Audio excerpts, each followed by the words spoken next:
Hello, this is Dr. Janice Love, and thank you for visiting my YouTube channel. I was so excited to learn that I was not alone when it came to imposter syndrome. Knowing that Michelle Obama experienced it, especially when she was moving into the White House. You read about it in her book, Becoming.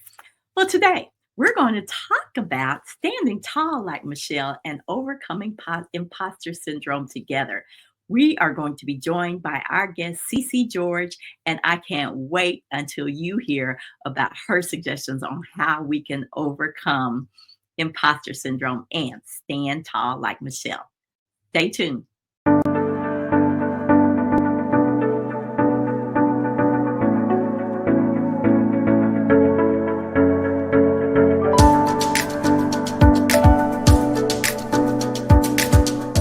Tonight, we are going to be having a very special conversation that probably may resonate with you.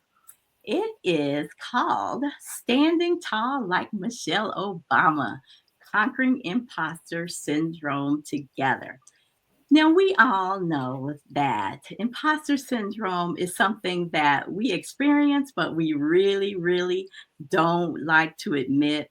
So, I want you to get ready for a conversation that will not only challenge you, but will inspire and empower you. So, today on Asking for a Sister Friend, we are so excited to welcome a powerhouse guest that is excelling in the area of leadership development. Her name is Cicy George.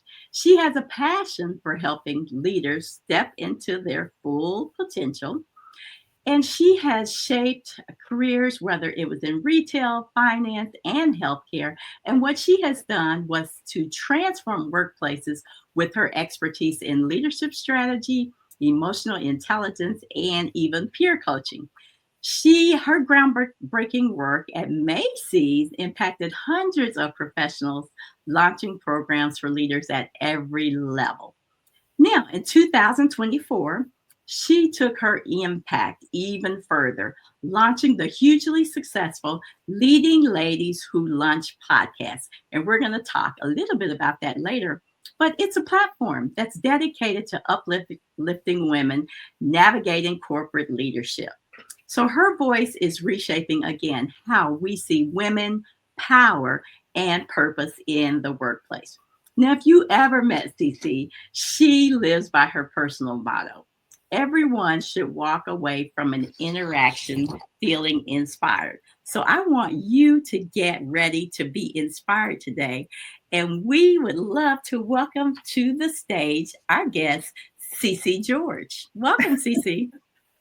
That is quite a lofty introduction, Janice. Thank you so much. I am excited to be here with you and everyone else. I keep telling you, you are doing great things. And that is one reason why I want to invite you to this show, because you have so much experience when it comes to leadership development. And we have that thing in common that we have been in learning and development and training and development. And I really like your dedication, especially to the topic we're going to be talking about today, which is imposter syndrome. Now, tell me a little bit, first of all, how you got interested in the topic of imposter syndrome. Well, I'm glad you asked because, when I speak about a topic, I like to share from personal experience. And imposter syndrome is nothing new. It's been around since the late 70s, 1978 to be quite precise. But I only really heard of the actual title of it and really dug deep into it probably around 2016ish. I want to say I was actually working for a major healthcare institution, and part of the work I was doing was to really move forward the diversity and inclusion initiatives at that time. And as I was engulfed in that work, I was having a sort of an informal conversation with a peer mentor of mine who talked about imposter syndrome. And I thought, what is that?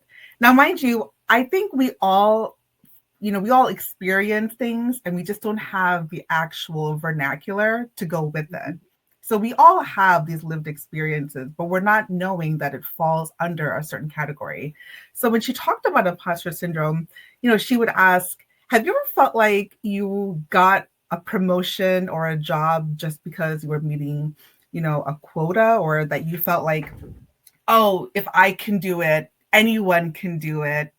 And she further asked me questions like, did you ever think, well, I was just lucky to get something, Mm. or I was in the right place, right time, or, oh no, do you ever worry that someone's going to really figure you out and you're going to be uncovered for not knowing as much as you think people think you know? Spoke and asked me all those questions. All I can think of was yes, yes, yes, yes, yes. I almost thought, was she reading my mind? I mean, how did she know that I go through all that dialogue in my head almost constantly? And she said, girl, that's imposter syndrome. I was like, what?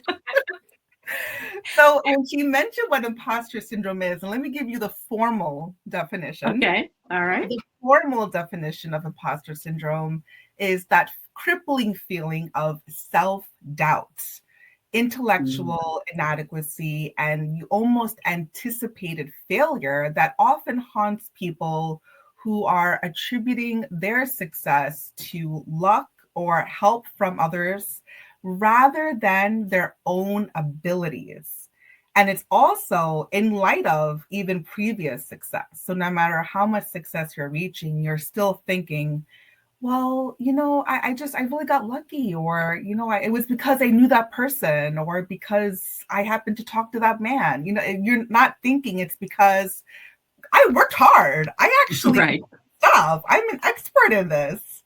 And even for Right. me to say something like I'm an expert in leadership development, sometimes I still struggle. I almost say it out loud and then I think I want to take back what I said. I'm like, oh no, no, no. Hmm. I didn't really mean that. No, I'm kidding. And that's where you have to own your accomplishments. So that's sort of been my early introduction to imposter syndrome. Yeah, so I wish they would call it something else because there's something just so threatening about it being called imposter syndrome, but it makes us think about it because Right. we've experienced just like you those questions that she asked, you raise your hand, yes, yes, yes. It's really a thing with women. I know men experience it too, Mhm. but I guess if there was a percentage of women that experience, what number would that be in? Would that be in the 95%? Where would that be? Well, I'm glad you asked because, and you're right about the origin story of imposter syndrome. So a little trip down memory lane. So the term itself, imposter phenomenon, was what it was originally known for, and it was coined by two female psychologists, Pauline Clance and Suzanne Imes, in 1978. And they were doing research, and they discovered there was this crippling feeling happening, particularly among high achieving women. And so, to Wow. support that, even in our current state of mind, our current days, what's interesting about when you asked about how many, the percentage of women this affects, 70, according to KPMG, 75% of female executives reported experiencing these feelings. And even more alarming than that is that 50% of women, actually, I'm sorry, 85% of women have not spoken to someone at work about their struggles. I think even more alarming than both of those is that less than 5% of employers directly address imposter syndrome with their staff. Less than 5%. And I just told you the stats about 75% of female executives and 85% of women in total Mhm. experience this. I mean, Wow. that's sending shockwaves even as Yeah. I say that. Yeah, it's mind blowing because again, we're thinking that the executives have more confidence and are more sure of Mm. themselves because of how they work so hard to get there.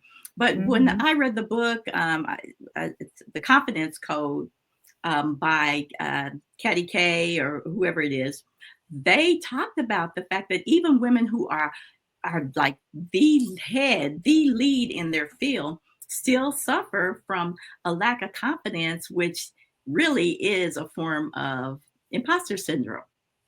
Absolutely. And that brings us to why we, so I think affectionately titled this episode, with a nod towards Michelle Obama, because I know when I was doing my research and just thinking about all the different people that have expressed this feeling of imposterism, as it's also known as, former First Lady Michelle Obama, she has openly said that she suffers from imposter syndrome. In fact, she was once asked how it felt to be seen as a symbol of hope to the masses. And she was in a room full of maybe a few hundred students. And she said, I still have a little imposter syndrome. It doesn't go Wow. away. That feeling that you shouldn't take me that seriously. After all, what do I know? And this is what she's telling the students. After all, what do I know? But she's sharing this with these students because she wanted them to know and understand that we all have doubts in our abilities at one point or another. And that's Wow. perfectly okay and perfectly normal. So she really is normalizing this conversation. I love that she is doing that because so many of us looked up to her. And I remember when I read her book, Mhm. Becoming, and she talked about the Mhm. fact that every day she had to stand in the mirror and said, and ask the question, am I good enough? And then she would have to remind herself every day that yes, I am good enough and I Mhm. deserve to be here.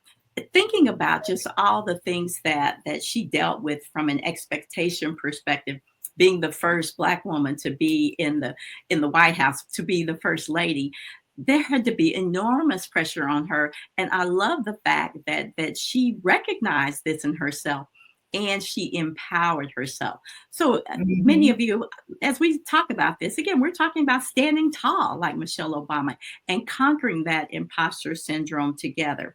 So we are going to pause here in a second for a station break. But when we come back, I really want to dive into some of the things that you are doing in your work with individuals who have imposter syndrome, the work you've done in the corporate arena, as well as the things that you will do one-on-one with the person as that coach. So let's pause for a station break, and then we're gonna come back and talk about again how you are helping women, especially I'm sure it's women, but everybody shows up in your leadership Right. classes, I'm sure. But we're going to come back and talk about that. All right, so let's take a station break. Are you helping others to achieve their goals? An aspiring author? Or you're already an author? Do you have a wealth of knowledge stuck in your head and you're ready to teach what you know? Whether you're creating an ebook, an online course, or other learning materials, you're probably thinking to yourself, where do I start? So, are you ready to turn your knowledge into impact and monetize your content? With a course building technology learning management system for experts, you can have stress-free tech. Hi there. I'm Dr. Janice R. Love, the founder and the CEO of Pearls Perfected Institute, where we help you to turn your knowledge into impact. And we guide you every step of the way, and that's worth celebrating. Visit us at pearlsperfectedinstitute.com. Again, pearlsperfectedinstitute.com. Now we're back with Cicy George, and we are having a good conversation here Yes, we are. about standing tall like Michelle Obama, conquering imposter syndrome together. Now, when I think about my own career, having started from things like being a research assistant, to, working my way up to vice presidency, and being a leader in my field, I still dealt with that imposter syndrome sometimes. And even as I have launched my own business, then it can creep into the back of my mind Mhm. because I'm doing something I've never done before. Right. And I'm encouraging others to also forget about that imposter syndrome, work through it, and create their own content. So I can't wait to hear about some of the tips that you have in relations to us overcoming imposter syndrome. Let's go. I'm really glad that you segued into this, but I think it's really important to understand how imposter syndrome is showing up so we can implement those strategies. And you highlighted some of it just right there. You know, your own professional growth, climbing into the C-suite, moving on and really putting yourself out there by starting your own business. These are all things that have such high exposure, high stakes, high visibility.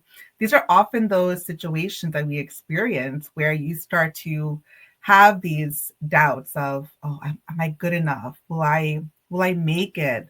Will they like me? Will people trust me to help them? You know, you're going to ask yourself those things. Even if you're preparing for a big presentation or you have to influence a room of key decision makers for a product launch or something you're doing, all those different moments are often when that mental trash talk starts rearing its ugly head and starts almost you convince yourself that you cannot do it. And that's why getting ahead of it, recognizing what imposter syndrome is, how it when it shows up for you, because that could look different person to person, and then Mhm. implementing a few strategies is going to be really helpful. So let's get right into those strategies. So when I've worked with corporations and in the work that I've done, the first part is making sure that the organization has space to talk about imposter syndrome at a group level. Because hearing from Mm. your peers, hearing from leaders, people like Michelle Obama, who are openly saying, I go through that too. I am just like you.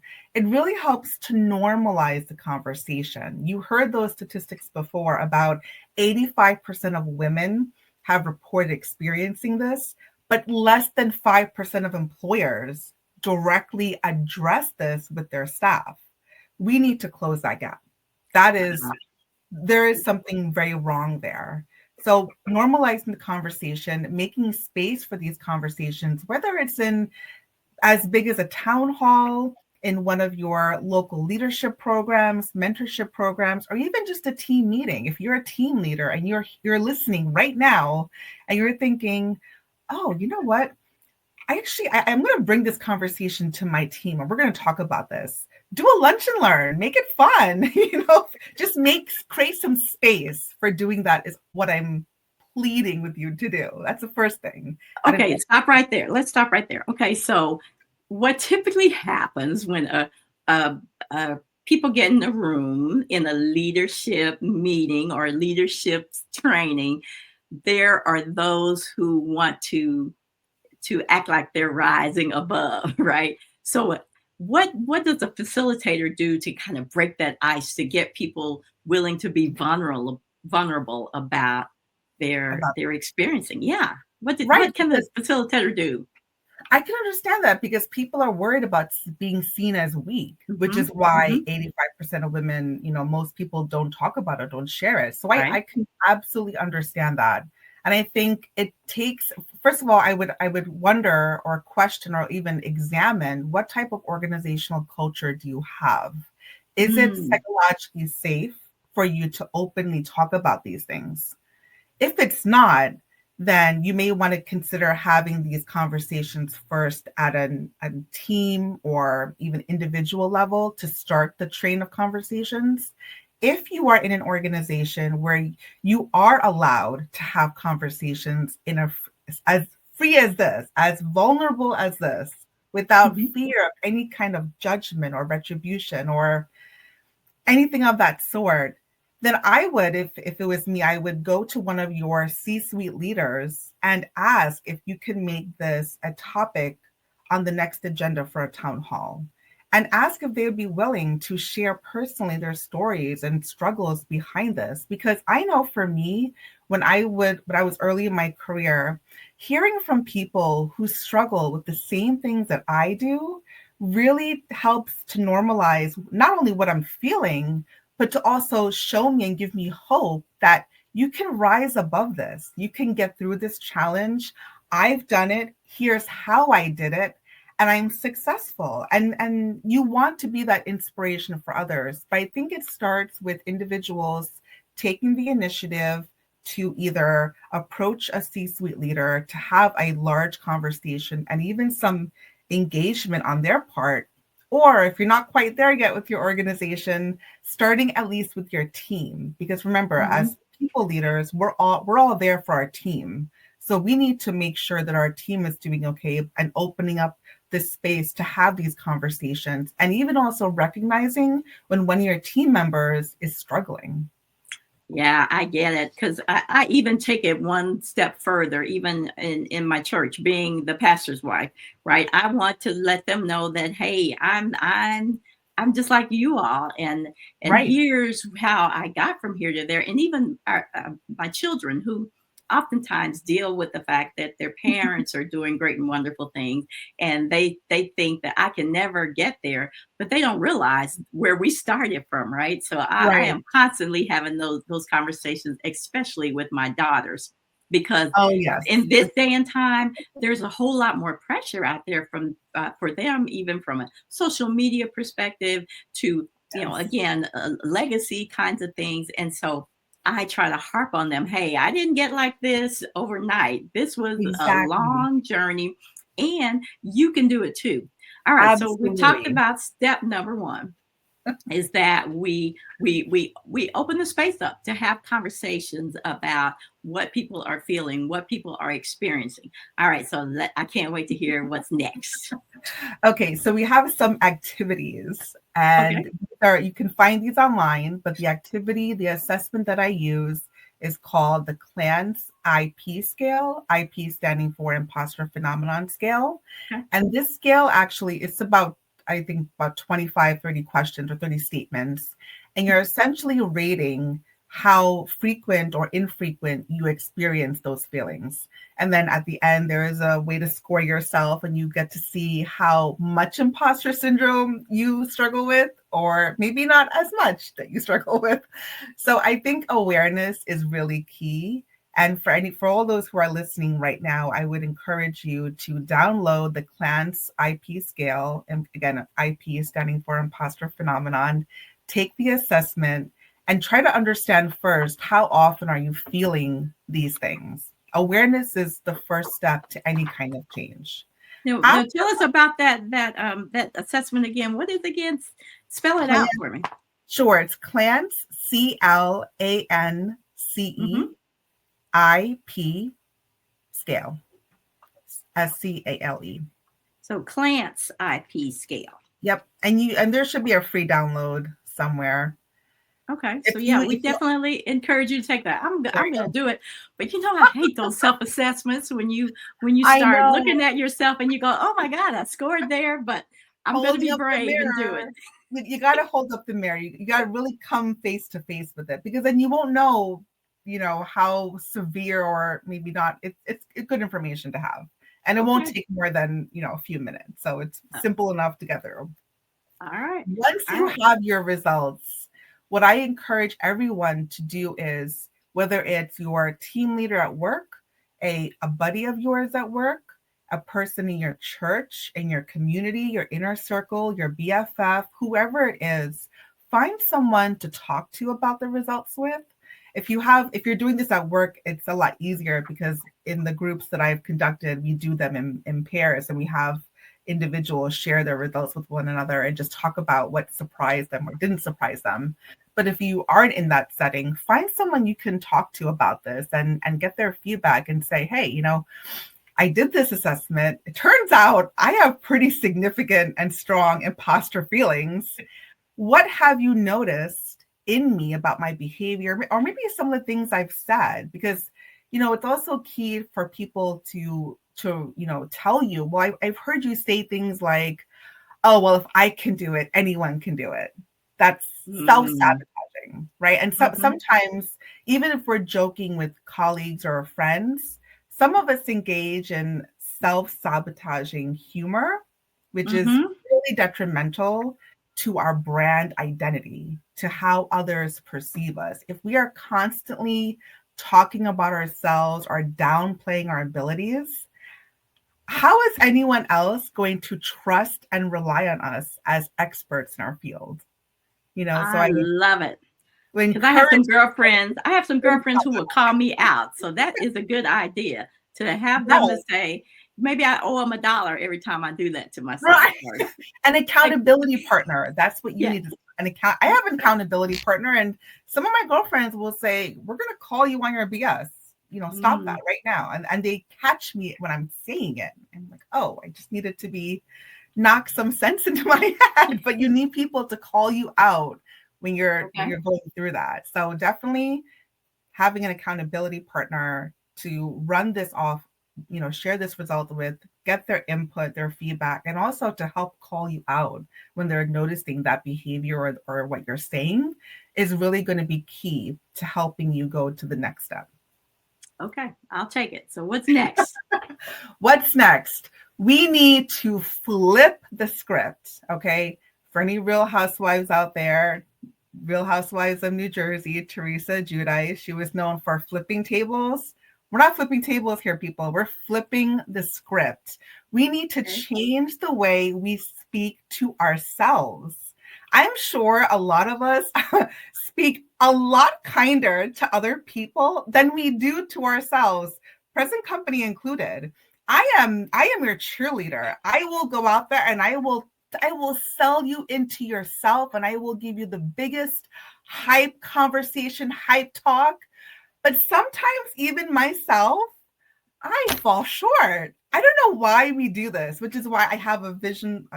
I'm calling it a success board that I'm occasionally, my eyes are darting to that board to remind Mm-hmm. myself, because Mm-hmm. we have to change the way we speak to ourselves. So flipping the script and combating all the negative things that we are typically saying to ourselves, combating that with something that is true.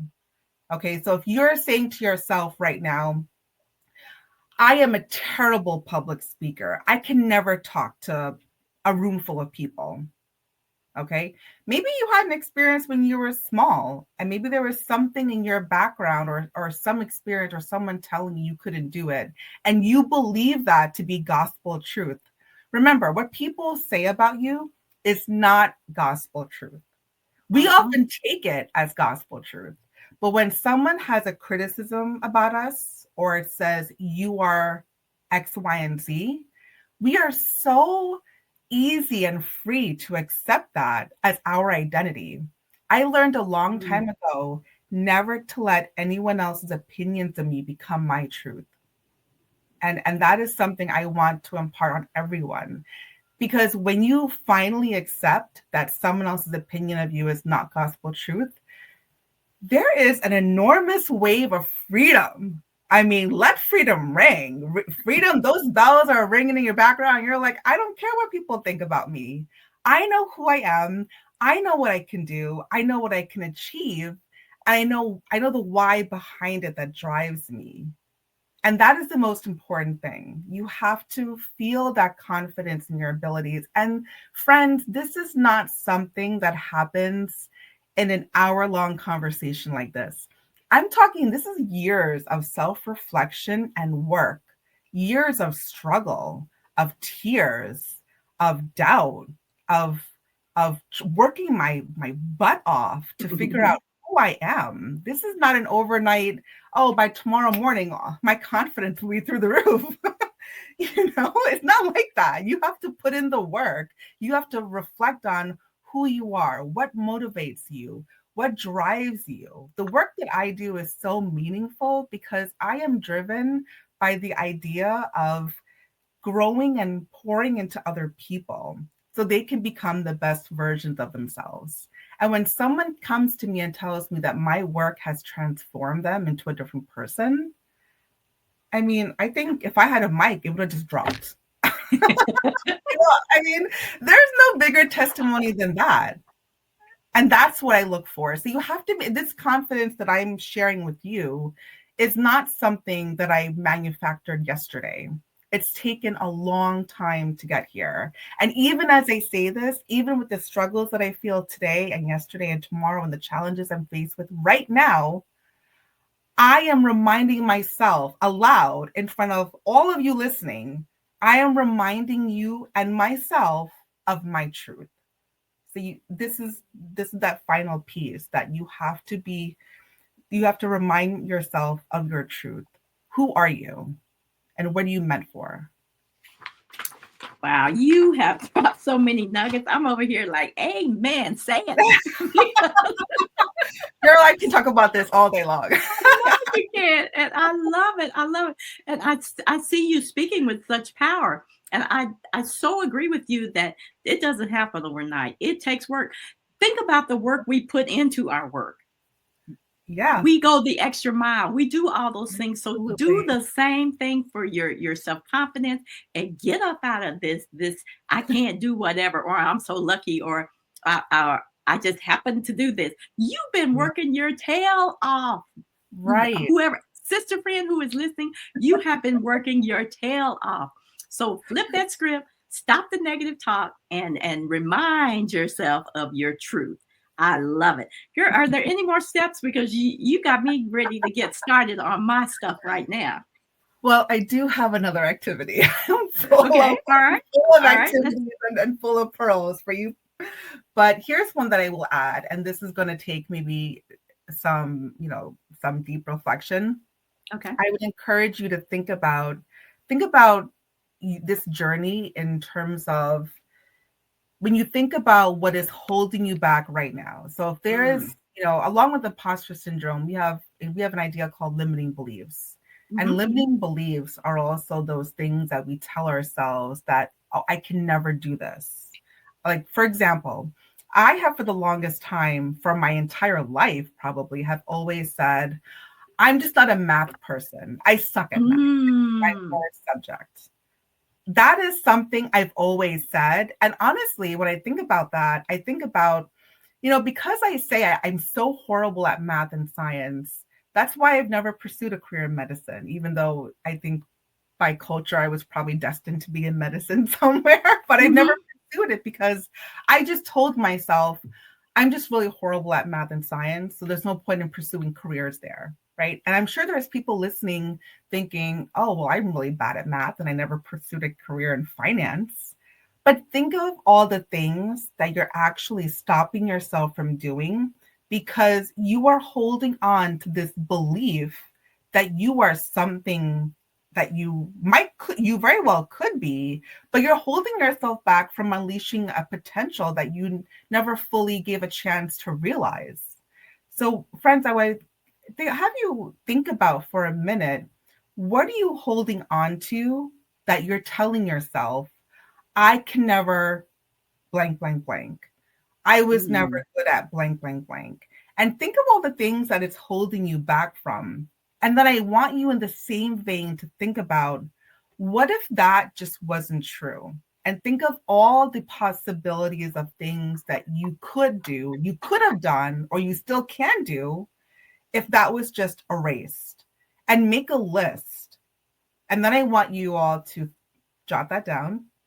And I want you to take that paper and I want you to rip up the page where you wrote, I am not good at blah, blah, blah. I was never mm, a blah, blah, blah. And I want you to really shred that into pieces and focus on the paper that says you are and you can do all these things. And look at that. Because when we focus our intention on something, we become that. For example, mm. if I was to say to you, oh, Janice, I can never come on a show and talk to all your listeners. I am a terrible public speaker. I would stutter over my words. If I was to tell myself that, I would not be sitting with you right now talking to everyone who's watching right now and potentially impacting one person. And that person potentially could impact one person or 10 people. If I told myself I was never a good public speaker, I become that person who just shies away from any opportunity to speak to people, thereby giving away any kind of potential influence for good or good change that I can contribute to in the world. What we focus on, we become. Wow, I love that. And where were you, Miss Cicy George, when I decided that I could not be a doctor? I was in a pre-med program and decided I couldn't be a doctor because Oh, I couldn't get through same. calculus, right? Because I'm not good at math, right? Right. So, Chemistry, forget it. I think I barely passed on chemistry. I love it. Yeah, so I love that because again, we tend to talk ourselves out of things. So if we can write down all those things that we keep saying to ourselves and again beating ourselves up about, if we can list those things and then rip them. I like to call it Yep. exposing the lies because it's nothing but Yep. a lie that we have been basing everything on. So rip it up and get it out the way so you can move forward. This Yes. is so good. I hate to even start shutting this down, but I know I got to start shutting this down. Now I you have know. a podcast, right? You have a podcast. I do. I'm gonna slide over. It is Okay. Leading Ladies Who Lunch. Okay. Let me And find this. Let me find. Oh, there it is. there we Okay. go. And so this is my beautiful, amazing co-host, Rachel Hmm. Lowndes. So Hmm. we have a really interesting story really quick. I met her on a Google webinar 3 years ago, Okay. and she friended me on LinkedIn. We got to talking, and she happened to be passing by New York maybe 2 years ago, and she asked if we could meet for coffee. Met for coffee, and we had so much in common. Now, this is a woman from Australia. She's actually Uh-huh. British, but she lives in Okay. Sydney, and we just hit it off and we continued to connect. We continued to chat very frequently. And then I just asked her, hey, I have an idea for a podcast. Would you like to be my co-host? And she was like, that's so funny because I actually wanted to start a podcast myself. So that's sort of how our podcast came to be. And we are all about empowering women on their leadership journey through corporate. We release episodes every other week. So we actually just had an episode released last Tuesday all about leadership avoidance and why some Okay. people avoid going into leadership. And Uh-huh. so our episodes drop every other Tuesday. And so we've got a great lineup of guests who have joined us. We do topics, just her and I chatting along. And we're essentially recreating that lunch hour when you used to grab your besties from work and go hit the neighborhood cafe and have an honest conversation about what you're experiencing at work. So check it out. The link is there. It's available on Spotify, Apple, anywhere that you normally get your podcast. And you can follow us at Instagram at Leading Ladies Who Lunch. That is so amazing. I'm gonna admit something. When I first heard about, or when I looked you up on, I think it was LinkedIn. When I looked you up, again, you can find her on LinkedIn as well, Cicy George. And I saw the leading ladies who lunch. I automatically assumed that this was something for pastors' wives because we Oh, we call ourselves sometimes leading ladies. And so I was like, let me check her out and see what she is talking about. And then when I found out it was leadership, I was like, that is so cool. So just to kind of let you know where I was going, but I was so impressed by what you were doing and again, that name, Cicy George, I already told you that's a famous person's name, right? I was so impressed by that. I was like, let me have a conversation with her and see what she is up to. So I love it. I love it. this So has as been we have gotten so many nuggets here, but I want you just to leave us with one thought that you really want a woman to get into her head to overcome this imposter syndrome. you are way more valued and way more valuable than you give yourself credit for. We have to stop the negative mental trash talk. We have to stop letting others' opinions of us get in the way. We have to stop thinking that we were just in the right place, the right time, or we were hired or brought in to fulfill a DE and I quota. Because the truth of the matter is, you know more than you think you do. Your lived experience, your passion, your talent, your expertise, your education, your perspective is so useful that you don't even realize what the world is potentially missing out on. So find that inner badass, wake her up, and introduce her to the world. I love it. You have just helped me a lot again because especially when you connected all this to Michelle Obama, because again, we see her as the ultimate confidence. I love the life she's living now. She's Yep. standing taller than ever, being her authentic self. And I love the fact that you introduced that. But we have been here talking about standing tall like Michelle Obama, conquering imposter syndrome together, and listening to the suggestions and those nuggets that you've given us. We can overcome this imposter syndrome. So You can. thank you, Cicy, for being my guest today.